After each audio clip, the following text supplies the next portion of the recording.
Hello and welcome back to Desert DIY. Today I am going to be doing the Ugly Duckling Challenge. This is a challenge that I came up with that makes it to where you take something that is an ugly duckling, so an ugly product, and make it look much better. And all I did with this project is create a canvas project out of an old canvas that had a blemish on the front of it, and I covered it in some leftover fabric. Now this is like a vinyl fabric, so I couldn't iron it perfectly flat, but it was super easy to do this, and it makes for a great background. And it literally took me just a couple minutes. And for the next project, I am going to be fixing up a $5 little play kitchen that I got from a yard sale. There was a little cute story behind it. The woman I bought it from said that she played with it a ton as a kid and that her father actually built it for her. So I wanted to give this a new life, and what better to make a swan out of an ugly duckling than something like this that a child would play with, much like the nursery rhyme story of the ugly duckling. I cleaned it really well, and I reused the same hardware that it had. It was actually missing the handles for the doors, so I used what I had, and you'll see that at the end. But for the drawer fronts, they had fallen off. Obviously, they were well loved, so I went in with some E6000 glue and put glue down before I put the drawer front back on here. And then I went ahead and got my nail gun and used my nail gun to kind of give it the finishing touch to really hold it together.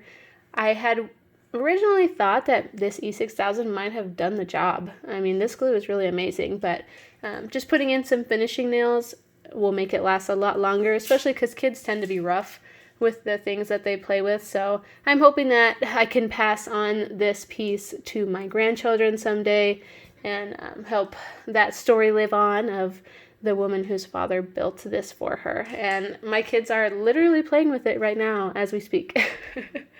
They loved how it turned out. So now that the drawers are put back together, there was a lot of rough and sharp edges, but since this was not solid wood, I couldn't really sand those pieces that were rough. So I went in and put some caulking in those areas to fill in the wood and make it more of a smooth edge, as well as fill in the holes around where that drawer front had broken off over and over again. You could tell this thing had broken many, many times and had been put back together many times. I'm going to do the first coat of paint in the Home Depot brand chalk paint, and I'm just using a dollar store paintbrush. The Dollar Tree has a pack of 3 paintbrushes that you can get, and that's what I use for all my projects so that I can just throw the paintbrushes out instead of worrying about washing them.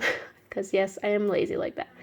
But now I have this piece all masked off in painter's tape on the countertops. The countertops are actually made of a real countertop material.